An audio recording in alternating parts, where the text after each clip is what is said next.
क्षेत्रमिति का अगला पार्ट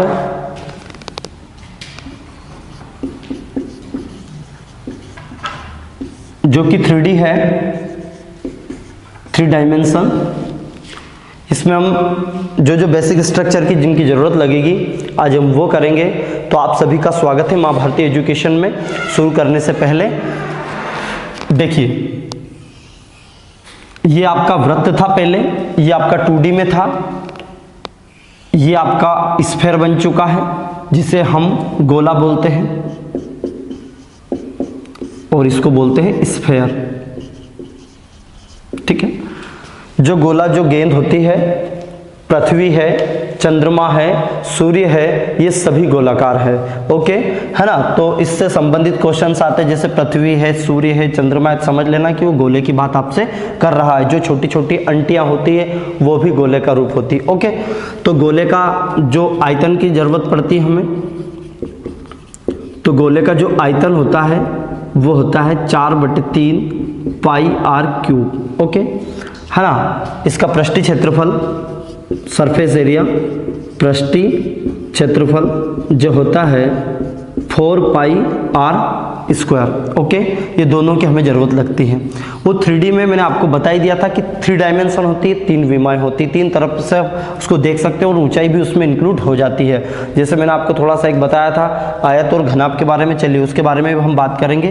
पहले हम इसको देख ले। तो ये सर्कल से बना, आपका सर्कल से ये आपका इस भाग है। देखिए सर्कल एक अलग भाग होता है, सर्कल जो होता है मतलब चौड़ाई ऊंचाई विहीन होता है ना। और यहाँ देखिए गोले में, ओके है ना, इस तरीके से इसका आयतन और इसके साथ में अर्धगोला, यदि आधी गोली है, यदि अंटी है, उसको 2 भाग कर दिए जाए या पृथ्वी उसको 2 भाग में बांट दिया जाए तो हमारा आधा आधा अर्धगोला हो जाता है। हेमीस्फेयर बोलते हैं जिसको, अर्धगोला जिसको हेमीस्फेयर बोला जाता है।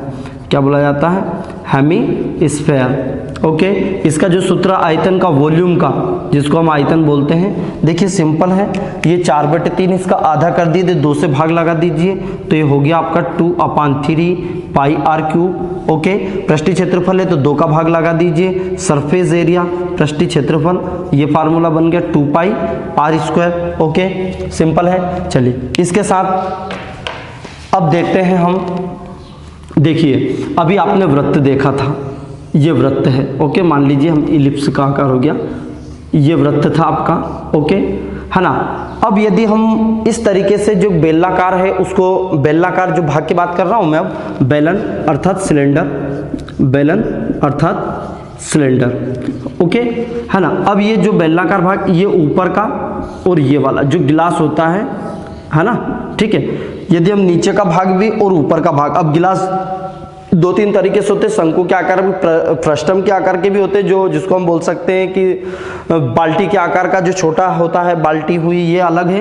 पर जो गिलास जो ऊपर का और ये नीचे का 2 सर्कल इक्वल हो तो ये हमारा सिलेंडर के रूप में आ जाएगा। ओके, तो सिलेंडर में ये आपका ऊंचाई बढ़ जाता है और बाकी रेडियस यही होती है। देखिए हम यदि एक के ऊपर एक के ऊपर एक के ऊपर, जैसे सिक्का है, एक सिक्का सर्कल का है। ओके, यदि हम सिक्के के ऊपर सिक्के के ऊपर सिक्के के ऊपर रखते जाएंगे तो सिलेंडर का एक रूप रख लेता है। तो बढ़ क्या रहा है, मतलब ऊंचाई बढ़ रहा है। तो हमारा इसका सूत्र था पाई r स्क्वायर। ये किसका था? क्षेत्रफल का था। इसमें ऊंचाई बढ़ चुकी है तो इसका जो वॉल्यूम का फार्मूला है, वॉल्यूम का फार्मूला, वॉल्यूम मतलब आयतन, बेलन का आयतन, सूत्र बन गया पाई r स्क्वायर h। ओके, इसके बाद चलते हैं इसका इसका क्षेत्रफल, पृष्ठीय क्षेत्रफल, पृष्ठीय क्षेत्रफल की बात करें तो पृष्ठीय क्षेत्रफल किसे कहेंगे? देखिए क्षेत्रफल की वही पुतई की बात, उधर हम सरकमफेरेंस की बात कर रहे थे। 2 पाई r किसका था? तो 2 पाई r तो है ही सही, और साथ में क्या इंक्लूड हो गया? h। ये हाइट हो चुकी है तो ये क्या हो चुका हमारा? देखो 2 पाई r इंटू h, ये हो चुका हमारा पृष्ठीय क्षेत्रफल। टोटल सरफेस की भी जरूरत लगती है, तो टोटल सरफेस की बात करें तो कुल, तो मतलब 2 पाई r और r प्लस h, ये वाला भाग इसका फार्मूला है। ये 3 आपको जरूरत इसकी लगेगी। वैसे काम आपका वॉल्यूम और पृष्ठीय क्षेत्रफल में हो जाता है ना। अब इसी का देख लेते हैं हम साथ में शंकु, जिसको बोलते हैं कोण। अब शंकु जो आप मेहंदी वगैरह लगाते हैं वही वाला कोण, उसको कोण बोलते हैं। आप इंग्लिश में दुकान पे जाके बोल दो भैया शंकु दे दो, तो वो 3 ऊपर से नीचे तक तुम्हें देखेगा। ठीक है, तो ये देखिए उसको बोलते हैं शंकु और इंग्लिश में उसको कोण बोलते हैं। ठीक है, ये बेलन का 1/3 भाग होता ये बेलन का 1/3 भाग होता है, ये h होता है, ये r, और इसको बोलते हैं स्लेंट हाइट अर्थात तिर्यक ऊंचाई। ओके, अब देखिए ये वाला भाग था हमारा बेलन का। ओके, ये वाला भाग था हमारा बेलन का। इसको क्यों 1/3 भाग बोलते, देखिए ये बोल रहा है इतना वाला जो भाग है ये बेलन का। देखिए एक भाग इधर का हट गया, एक इधर का और 1/3, ये तीनों भाग अलग अलग हो गए। यदि इसको देखा जाए तो एक भाग तो ये पूरा हो चुका, एक भाग ये हो चुका, एक भाग नीचे का हो गया। तो ये इसका जो क्षेत्रफल आएगा, मतलब जो आयतन आएगा, वॉल्यूम आयतन किसका, शंकु का जो आयतन है वो बेलन का 1/3 होता है, 1/3 पाई स्क्वायर एच। कभी कभी इनका अनुपात पूछ लेते हैं कि इनका अनुपात क्या होता है, बेलन बटे शंकु का। डायरेक्टली कई बार क्वेश्चन में पूछा कि बेलन और शंकु का अनुपात क्या होता है। यदि उनकी त्रिज्याएं और उनकी ऊंचाई बराबर है तो उनका अनुपात 3:1 हो जाता है, क्योंकि बेलन बटे शंकु तो 3 ऊपर चला जाता है, 3:1 हो जाता है। किसका, बेलन। बेलन कितना होता है, 3 गुना किसका, शंकु का। ओके, और शंकु और बेलन का अनुपात पूछे तो 1:3, ये थोड़ा ध्यान रखना। ओके, है ना। तो अब देखिए 1/3 पाई स्क्वायर, इसका जो पृष्ठीय क्षेत्रफल, इसका पृष्ठीय क्षेत्रफल, अब ये पृष्ठीय क्षेत्रफल की बात करें तो ऐसा जो भाग होता है इसका फार्मूला होता है पाई आर एल। अब ये एल क्या है, ये जो एल है ये तिर्यक ऊंचाई है। एल क्या है आपकी, तिर्यक ऊंचाई है। ओके, है ना। और ये जो एच है ये ऊंचाई है, और तिर्यक ऊंचाई मतलब ये टेढ़ी वाली ऊंचाई जिसको हम स्लैंट हाइट भी बोलते हैं। तो इस एल का जो फार्मूला देखिए, यह एक समकोण त्रिभुज लग जाता है और पाइथागोरस प्रमेय लग गया। तो यदि इसका फार्मूला बन गया आपका, देखिए कर्ण का वर्ग या थे हाइपोटेनस, लंब का वर्ग प्लस आधार का वर्ग अर्थात R square plus H square, यही इसका क्या हो जाएगा हमारा, इसका एल का फार्मूला भी आपके पास हो चुका। कभी कभी स्लैंट हाइट का डायरेक्टली फार्मूला आपसे पूछ लिया जाता है। तो यह आयतन, पृष्ठीय क्षेत्रफल, एक टोटल सरफेस, तो कोई दिक्कत नहीं, पाई आर और एल प्लस आर, ये हमारा टोटल सरफेस का फार्मूला है। इसकी जरूरत लगती बहुत कम लगेगी, पर इन दोनों की फार्मूले की जरूरत आपको लगती स्लैंट हाइट की और इसकी। तो देखिए बेलन, शंकु और हमने गोले के बारे में देखा और अर्धगोले का। ये सिंपल है, बस इसको समझना बहुत जरूरी है, ठीक है, ताकि इनसे संबंधित क्वेश्चंस आएंगे तो ये हमें पता चल जाएगा कि कौन सा पृष्ठीय क्षेत्रफल की बात कर रहे हैं, किसकी। ओके, अब बात करते हैं घन और घनाभ की, है ना। तो देखिए ये है हमारा वर्ग था जिसको हम वर्ग बोल रहे थे।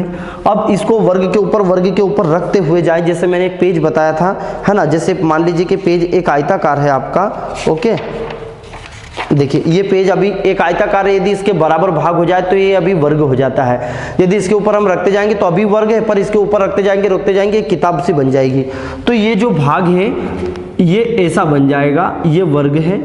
ओके, और ये वाला जो देखिए ऊंचाई में निर्मित हो जाएगा, ये हमने बनाया, ऐसा बन गया। तो ये क्या बन गया आपका, घन बन चुका है। तो अब देखिए वर्ग से मिला घन, है ना। अब ये 3D, ये था 2D में, ये था 2D में, और ये बन गया 3D। ओके, 3 डायमेंशन हो गए। अब 3 डायमेंशन में क्या था, इसमें L इंटू बी था, L इंटू बी अर्थात लंबाई इंटू चौड़ाई, पर लंबाई और चौड़ाई दो ही बराबर होती, तो हमारा था L स्क्वायर। क्या था, L स्क्वायर, क्योंकि ये L और B दोनों ही कैसे होते हैं, बराबर, तो L इंटू L अर्थात L स्क्वायर। ओके, अब यहां देखिए लंबाई, चौड़ाई और ऊंचाई 3L BH, लेकिन तीनों ही इक्वल होती है, तो इसलिए जो इसका फार्मूला बन जाता आयतन का, क्या बन जाता है इसका, आयतन का, तो वो बन जाता L क्यूब, L अर्थात क्या बन जाता, LBH नहीं होता, LBH क्यूबॉइड का होता है, बट LBH तीनों इक्वल होते हैं, L बराबर B बराबर H, और इन सभी के बराबर हम रख लेते हैं L, इसलिए हो जाता है L क्यूब। ओके, अब देखते हैं, अब इनमें घन और घनाभ की विशेषताएं क्या क्या होती है वो आप थोड़ा सा जान लीजिए, है ना। देखिए घन का देख लेते हैं, तो जैसे कमरा उठा लीजिए, या मान लीजिए कि ये एक डस्टर है, ये भी आपका घनाभ है, क्यूबॉइड जिसको हम बोलते हैं। तो मान लीजिए छोटा वाला भाग होता, चलिए साथ में देख लेते हैं। ये आयत है ना, ये आपका आयत है। ओके, ये अभी 2D में है। ओके, अब ये 3D में बन गया, ये यदि ऐसा हो गया तो ये देखिए ये आपका 3D बन चुका है, जिसको हम क्या बोल देंगे, घनाभ बोलेंगे, क्यूबॉइड जिसको बोलते हैं क्यूबॉइड। ओके, और ये रेक्टेंगल होता है, क्या होता है, रेक्टेंगल। ओके, अब इसका फार्मूला वही था L इंटू बी, है ना। अब देखते हैं यहाँ घन और घनाभ, इनमें क्या क्या होते हैं। सबसे पहले तो ये वाला जो भाग होता है इसको देखिए ऐसे समझ लेना, तो थोड़ा सा समझ में आ जाएगा ये आपने, ताकि इसमें शीर्ष वगैरह, भुजाएं, सतह सब दिख जाएगी। ओके, देखिए यहाँ सबसे पहले देखें कि सतह किसको बोलते हैं। सबसे पहले इसमें जो वर्ड आएंगे, एक तो आएगा सतह जिसको हम फेस बोलते हैं। ओके, ठीक है, सतह के बाद आता है शीर्ष जिसको वर्टेक्स बोलते हैं। ओके। इसके बाद सतह, शीर्ष और कोर आएगा, जिसको किनारे भी बोलते हैं कभी कभी और एज बोलते हैं। ठीक है, एक एज यानी अंडा होता है और ये कोर यानी कि किनारा होता है। ठीक है ना, इन तीन चीजों की जरूरत लगेगी। तो सतह किसे कहते हैं? जिसके ऊपर आके वो टिक जाएगा।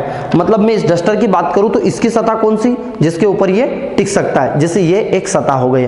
ठीक है, चलो ये रख लेता हूं, ये मार्कर वाला देख लेता हूं। ये इसकी सतह जिसके ऊपर ये टिक सकता है, ये सतह कहलाता है। ये सतह कहलाता है जिसके ऊपर ये टिक जाएगा। ओके, तो सतह किसको कहेंगे? जिसके ऊपर ये टिक सकता है। तो इसकी सतह होती 6। देखिए आपको गिनने की जरूरत नहीं, अब मैं आपको बता देता हूं। आप जिस मकान में बैठे हो, जिस रूम में बैठे हो, यदि वो एक वर्गाकार है, या तो वर्गाकार होगा या घनाभ के आकार का होगा। वर्गाकार मतलब बोले तो घन के आकार का होगा या घनाभ के आकार का होगा। तो देखिए 4 तो दीवार हो चुकी है और जिसके ऊपर बैठे हैं आप, एक वो और एक ऊपर वाला छत। तो दोनों, एक नीचे का भी और छत, ये भी छत। जैसे मान लीजिए आप ये नीचे वाला क्यों जोड़ते हैं? मान लीजिए आप सेकंड फ्लोर पे गए हैं, तो सेकंड फ्लोर पे ये नीचे वाले के लिए छत हो गया, पर आपके लिए नीचे का फर्श हो चुका। यदि आपसे कोई बोलेगा तो ये फर्श हो चुका, नीचे वाला व्यक्ति बोलेगा तो उसको छत बोलेगा। बात समझ आ रही है? तो ये सतह होती है 6।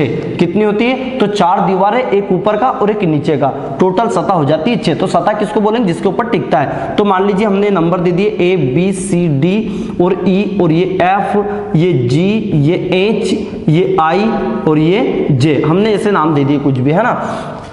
सतह हो चुकी J, तो सतह किसको बोलेंगे? AB, है ना। देखिए ये ऐसे जिसके ऊपर टिक रहा है। ओके, इनको बोलते हैं सतह। ठीक है ना। चलिए शीर्ष किसे कहते हैं? इसको एक एक बिंदु से जो सतह, दोनों सतह जो आकर मिल रही है, देखिए ये जो दो भुजा आकर मिलती है ना, जिस बिंदु पर आकर मिलती है उसे हम बोलते हैं शीर्ष। जो सतह यानी कि जो भुजाएं दो मिलकर मिलती है, जैसे कि ये बोर्ड है, इसकी ये सतह, इसकी ये सतह, दोनों आकर एक कोने पर मिला। इस कोने को, इस शीर्ष को जहां पर मिल रहा है, अर्थात ये A एक डॉट पॉइंट द्वारा दर्शाते हैं, A B C D एक सिंगल कैपिटल लेटर द्वारा दर्शा रहे हैं इनको बोलते हैं शीर्ष, अर्थात वर्टेक्स इनको कहा जाता है। जिसके बाद आती कोर। कोर कितनी होती है भैया? तो वर्टेक्स कितने होते हैं? 8। मैं आपको बता देता हूं 8 कौन कौन से, आपको टेंशन नहीं। कमरे में बैठे हैं, 4 तो कोने नीचे के हो गए, 4 कोने ऊपर के हो गए, 8 सिंपल सी बात हो चुकी है। कोर कौन सी होती है? तो कोर इसकी होती है 12। अब 12 कैसे होती है? कोर मतलब होता है किनारे। कोर मतलब किनारे, जैसे किनारे किनारे चल रहा है ना, जैसे 1, ये 2, ये 3 और ये 4 हो गया। 4 ही इसकी हो गई, 4 और ये हो चुका, कितना होगा? 8। 8 के बाद एक ही आपका 9। करेक्ट समझ में आया कि नहीं आया? 10 और ये 11 और एक ये 12। यदि इसमें चित्र में समझ में नहीं आया तो आप समझ लीजिए कि जहां बैठे जो किनारे 4 किनारे तो आपके ये हो गए ऊपर के, 4 ही आपके ऊपर के हो गए, और जिसके ऊपर कॉलम टिका हुआ बीम कॉलम, ये 4, तो अर्थात 12 इसके शीर्ष होते हैं। तो दोनों मतलब 12 कोर होते हैं, शीर्ष 8 होते हैं। तो ये जो क्यूब और क्यूबॉइड दोनों में, अर्थात घन और घनाभ दोनों में सतह, शीर्ष और कोर इक्वल होती है। ध्यान रखना, सतह इसमें भी 6 होती है, शीर्ष इसमें भी 8 होते हैं, कोर इसमें भी 12 होती है। क्या इतनी बात समझ में आई है? अब इनके फार्मूले की बात करते हैं, किसकी? घन की, है ना। तो देखिए जो घन का जो आयतन होता है, घन का जो आयतन होता है अर्थात वॉल्यूम, वो होता है L क्यूब होता है ना। घन का पृष्ठीय क्षेत्रफल, घन का पृष्ठीय क्षेत्रफल, क्षेत्रफल का मतलब होता है वही सरफेस एरिया। तो सरफेस एरिया देखिए, अब इसकी जो भुजाएं की बात करें तो देखिए पुताई करेंगे आप तो 6 भुजा की करेंगे, तो उसको क्या बोलते हैं? लंबाई इंटू चौड़ाई। लंबाई इंटू, जैसे एक दीवार की करी, मान लीजिए एक मिस्त्री आता है और एक दीवार की आपकी कर देता, तो क्या करता है? लंबाई इंटू चौड़ाई। ऊपर की कर देगा तो लंबाई इंटू चौड़ाई, नीचे कर देगा तो लंबाई, ऐसे 6 इंटू। अब पर लंबाई चौड़ाई सब बराबर होती है तो क्या हो जाएगा? ए स्क्वायर, ए स्क्वायर, ए स्क्वायर, ए स्क्वायर, ए स्क्वायर, ऐसे कितनी बार? 6 बार हो जाएगा। 1 2 3 4 5 और ये ए स्क्वायर। ये इतनी बार क्यों लिखा मैंने 6 बार? पहले तो बताइए। क्योंकि एक तो ऊपर की पुताई करा रहे हैं, एक नीचे की करा है, 2 4 दीवार, कितने हो गए? 6। अब इसको इसलिए पूरे को जोड़ देते 6a स्क्वायर, या तो एल स्क्वायर लिख दो आप। एल स्क्वायर भुजा को क्या लिख सकते हैं? एल स्क्वायर या ए स्क्वायर, कोई सा भी आप लिख सकते हैं, है ना। ये आपका एल स्क्वायर, तो ये फार्मूला बन गया 6l स्क्वायर। क्या बना? घन का पृष्ठीय क्षेत्रफल का सूत्र हो जाता है 6 है। कभी 4 दीवार का पूछ लेता है, 4 दीवार का, तो 4 दीवार का मतलब देखो अभी 6 थी घन में, तो 4 दीवार जाएगा तो 4l स्क्वायर। ये सिंपल सा फैक्ट है, कोई दिक्कत है समझ में? चलिए अब घनाभ की बात करते हैं। यदि घनाभ भी है तो देखिए इसकी भी 4 और 5 दीवार, और यहां से ज्यादा कंफ्यूजन होता है। तो देखिए सबसे पहले हम देखते हैं घनाभ का आयतन। तो घनाभ का जो आयतन होगा, अब आयतन जो होगा वो होगा L, है ना, L into B into H. अब एक्चुअली में यह आयतन हो चुका है। अब पृष्ठीय क्षेत्रफल की बात करें, क्या करें? पृष्ठीय क्षेत्रफल। अब देखिए 4 दीवार है, L into B, L into B, B into H, इस तरीके से रहेगा। तो L इंटू बी और L इंटू बी नीचे का और ऊपर का सेम मान लेते हैं हम, तो ये हो जाएगा आपका 2LB। ओके, साइड का 2BH और इधर वाली साइड का 2HL। ओके, LB, BH और HL। तो हम सभी में से दो कॉमन लेंगे, तो LB प्लस BH और HL, ये हमारा फार्मूला किसका हो चुका, पृष्ठीय क्षेत्रफल का। अब यदि बोल देता कि 4 दीवारों का, चारों दीवारों का, है ना, तो 4 दीवार में देखिए 2LB हट जाएगा। क्या हट जाएगा, ध्यान से देखिए, क्योंकि 4 दीवार में 2LB क्यों हट जाएगा, देखिए छत भी हट जाएगा और नीचे का भी हट जाएगा। अब ये बचा, तो इसमें से देखिए 2 और H कॉमन आ रहा है, तो 2 है ना, देखिए B plus L plus B, L plus B गुणा H, ये क्या हो चुका, 4 दीवार का। इसी में से हमने बना लिया फार्मूला, H इधर रख दिया, 2L plus B into H। कभी कभी बोल देता भैया ओपन छत है, मतलब 5 दीवार, 4 दीवार और छत सहित क्षेत्रफल, तो फार्मूला क्या बन जाएगा, 2L प्लस B गुणा H प्लस LB। ये 2LB थे तो एक LB हट गया, या आगे लिख सकते हैं, कोई फर्क नहीं पड़ेगा, LB प्लस ये हमारा क्या है, चारों दीवार हो गई, प्लस उसमें छत भी आ गया, चाहे नीचे का फर्श ले ले या छत का, दोनों का एक ही सूत्र बनेगा, LB plus 2LB plus into H। क्यों बनेगा, क्योंकि या तो आपने ऊपर का रखा या एक आपने नीचे का। कभी बोल देते हैं कि भैया छत रखा है या छत ओपन है या खुला बॉक्स है, कुछ भी ऐसा दे दे तो समझ लेना आपको 5 चीजें काउंट हो रही, क्योंकि छत ओपन है तो मतलब 4 तो दीवार और एक नीचे का फर्श, ये 5 हो चुके। कभी बोलते कि नहीं फर्श में हमें टाइल से लगाना, नीचे का पुताई नहीं करवानी, तो भी आपके पास 5 है, तो LB। तो ये क्वेश्चन के ऊपर डिपेंड करता है कि क्वेश्चन आपसे कैसा पूछे। एक्चुअली में क्षेत्रफल का अर्थ समझ लेना कि आपसे स्पष्ट नहीं बोलता, क्षेत्रफल आपसे या तो रंगाई कराएगा, वो पुताई कराएगा, ऐसा कुछ है। और आयतन तब भी आता, मतलब ये समझ लेना द्रव पदार्थ, करेक्ट, या लीटर, जैसे अपन मानते हैं कि कितना पानी आएगा, कितनी दूध आएगी, ये क्षमता को प्रदर्शित करता है, ये आयतन से रिलेटेड होता है। तो बात समझ में आया, आयतन और क्षेत्रफल में आधे को लगभग को ये जानकारी नहीं होती, हम आयतन और इसके सवाल कर लेते हैं। क्षेत्रफल का मतलब होता है कितनी जगह गिर रहा है, कितना पुताई हो रही है, ये होता है क्षेत्रफल। आयतन का मतलब क्या होता है, कितना पानी उसके अंदर आ सकता है, कितना दूध आ सकता है ना, ये सब चीजें उसकी कैपेसिटी के ऊपर डिपेंड करता है, ये हो जाता है हमारा आयतन। ओके, तो ये था हमारा क्षेत्रमिति के अगले लेक्चर का।